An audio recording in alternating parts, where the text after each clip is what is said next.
Peralatan kandang terutama tempat minum dan bak pakan harus dibersihkan secara menyeluruh dengan cara menyiram dengan air sabun dan disikat hingga bersih. Setelah kering, dapat dilakukan penyemprotan desinfektan sesuai dosis yang ditentukan pada seluruh peralatan kandang. Bak air minum serta pipa air juga harus dibersihkan dengan cara mengisi bak penampungan dan pipa air dengan air yang telah dicampur dengan desinfektan dan dibiarkan selama 1 malam sebelum dikuras. Setelah masa pemeliharaan ayam broiler selesai, kandang akan dibiarkan dalam keadaan kosong tanpa adanya aktivitas pemeliharaan selama 14 hari. Ini biasa disebut sebagai istirahat kandang. Istirahat kandang sangat penting untuk dilakukan, terutama untuk memutus rantai penyebaran penyakit dan menyiapkan kondisi yang optimal sebelum datangnya DOC kembali dan memasuki tahapan brooding. Pada waktu istirahat kandang, dilakukan pembersihan kandang, peralatan kandang, dan lingkungan sekitar kandang, serta mengecek kondisi peralatan kandang apakah masih berfungsi dengan baik atau perlu dilakukan perbaikan.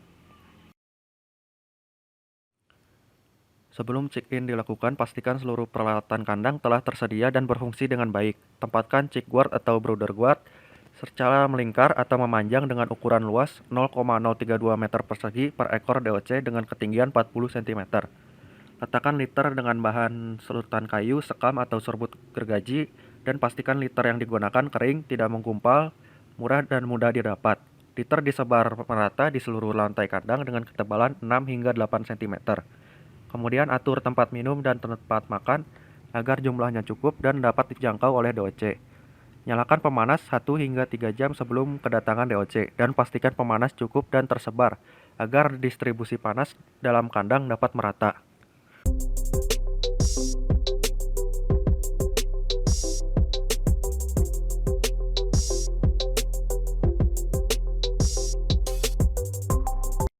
Fase starter. Fase ini merupakan fase di mana awal dari pertumbuhan dan perkembangan pada ayam. Pada fase ini, sistem kekebalan dan sistem organ tubuh ayam belum berfungsi secara optimal. Maka dari itu, perlu diperhatikan beberapa hal mulai dari persiapan check-in, brooding, pemberian pakan dan minum, penyeleksian, penanganan suhu, serta penanganan litter. Yang pertama yaitu ada persiapan check-in. Pada persiapan check-in ini, obat-obatan tentunya dipersiapkan terlebih dahulu, serta peralatan yang akan dibutuhkan. Untuk persiapan pakan dan minum disiapkan H-1 sebelum kedatangan DOC. Yang kedua yaitu brooding. Brooding yang sering digunakan yaitu gasolek. Gasolek ini bersumber dari gas LPG. Biasanya brooding telah dipersiapkan terlebih dahulu sebelum kedatangan DOC. Yang ketiga yaitu pemberian pakan dan minum. Pada pemberian pakan dan minum pada fase starter ini diperlihatkan dari perkembangan untuk takaran pemberiannya. Biasanya setiap harinya itu pakan akan bertambah terus-menerus. Yang keempat yaitu seleksi.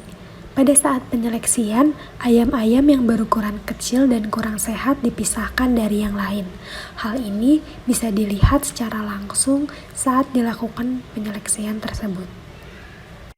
Selanjutnya yaitu penanganan suhu, kelembapan, dan kecepatan udara. Suhu optimal pada kandang ayam broiler open house yaitu 32 derajat Celcius. Pada peternakan broiler open house kebanyakan masih manual, jadi dilihat dari cara bernafas ayam tersebut. Jika ayam tersebut kedinginan, maka dinyalakan alat penghangat oleh peternaknya. Yang terakhir, pada manajemen starter ini merupakan penanganan litter. Litter ini biasanya diganti 3 hari sekali atau jika sudah lembab. Pembersihan litter biasanya dilakukan secara manual oleh peternak tersebut. Fase finisher pada ayam broiler merupakan fase terakhir saat ayam akan dipanen, yaitu umur 22 hari hingga umur panen. Pada fase finisher, frekuensi pemberian pakan minimal 2 kali sehari dengan perbandingan pagi dan sore 40% banding 60%. Pada fase ini, perlu diperhatikan kandungan nutrisi dari ransumnya. Pada fase finisher, Kandungan protein dalam ransum diturunkan karena pada fase ini ayam membutuhkan lebih banyak kandungan energi untuk keperluan maintenance atau hidup pokok. Dan untuk air minum diberikan secara ad libitum. Suhu yang ideal untuk ayam broiler fase finisher sekitar 24 hingga 25 derajat Celcius dan kelembapan sebesar 60-70%. Penurunan suhu dari fase starter ke fase finisher dikarenakan ayam sudah dapat mengontrol suhu tubuhnya sendiri. Kecepatan udara untuk ayam dewasa dianjurkan tidak lebih dari 2,5 meter per detik. Angin tidak boleh langsung mengenai tubuh ayam. Untuk ayam pada fase finisher, terpal yang menutupi kandang dibiarkan terbuka karena ayam sudah mampu beradaptasi dengan kecepatan udara sekitar. Litter atau alas kandang berfungsi untuk membatasi kontak langsung antara kaki ayam dengan lantai, membantu menyerap air dari feses maupun dari tumpahan air minum sehingga lantai kandang tidak lembab. Ketika litter mulai lembab, sebaiknya litter segera diganti agar tidak menimbulkan penyakit bagi ayam dan ayam tetap merasa nyaman. Litter biasanya diganti setiap 3 hari sekali. Saat ini, ayam yang telah berumur 25-26 hari dilakukan penjarangan untuk dipanen dengan bobot antara 1,5 hingga 2 kg. Saat akan panen, sebaiknya dipersiapkan peralatan terlebih dahulu seperti karung, timbangan gantung, nota penjualan, alat tulis, dan alat hitung. Kemudian dilakukan penangkapan ayam dan dimasukkan ke dalam karung. Kemudian ditimbang. Setelah itu, ayam dimasukkan ke dalam keranjang ayam yang sebelumnya telah dibersihkan, dan ayam siap untuk didistribusikan.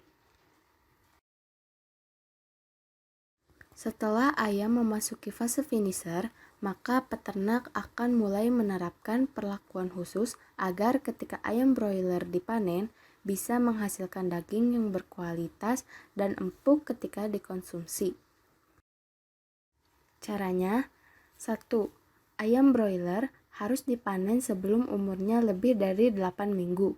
Daging ayam yang umurnya lebih dari 8 minggu, tingkat keempukannya sudah berkurang dan mengalami penumpukan lemak yang sangat cepat, sehingga presentase karkasnya akan menurun. Yang kedua, membatasi gerakan ayam. Gerak ayam harus dibatasi agar otot-otot dagingnya tidak mengeras karena terlalu sering bergerak. Vaksinasi merupakan proses memasukkan mikroorganisme penyebab penyakit yang telah dilemahkan ke dalam tubuh hewan. Salah satu cara untuk pencegahan penyakit yang disebabkan oleh virus dapat dilakukan dengan vaksinasi. Vaksin pada ayam broiler dapat diperoleh dari toko obat hewan atau dinas terkait setempat. Adapun SOP penerimaan vaksin yaitu vaksin harus dalam keadaan steril, periksa vaksin saat diterima, inspeksi produk seperti botol, masa kadaluarsa, nomor batch vaksin, dan lain-lain. Vaksin harus disimpan dan disiapkan dengan hati-hati. Tingkat produsen, sistem yang diaplikasikan dalam penyimpanan dan distribusi vaksin ialah cold chain system atau sistem rantai dingin. Sistem rantai dingin merupakan sistem pengelolaan vaksin untuk mencegah vaksin tersimpan pada suhu dan kondisi yang telah ditetapkan mulai dari pabrik produksi hingga vaksin sampai di tangan peternak. Oleh para produsen, vaksin yang telah lulus proses quality control disimpan dalam cool room khusus vaksin bersuhu 2-8 derajat Celcius. Saat akan dibawa ke kandang, vaksin dimasukkan ke dalam marina cooler, cold box, atau termos es berisi es batu. Posisi yang benar adalah vaksin di bawah kemudian es batu di atasnya. Hal ini terkait dengan penyebaran suhu dingin dari atas ke bawah sehingga diharapkan vaksin akan terlindungi. Ada beberapa vaksin yang digunakan pada pemeliharaan ayam broiler, di antaranya vaksin ND atau Newcastle disease, vaksin IB atau infectious bronchitis, vaksin IBD atau infectious bursal disease, vaksin AI atau avian influenza, dan vaksin gumboro. Berikut adalah jenis vaksin dan waktu vaksinasi pada ayam pedaging. Ada beberapa metode pemberian vaksin pada ayam, di antaranya yang pertama melalui air minum. Sebelum diberi air minum yang berisi vaksin, ayam dipuasakan minum selama 2-3 jam tergantung cuaca. Jika panas, ayam cukup dipuasakan minum selama 1 jam.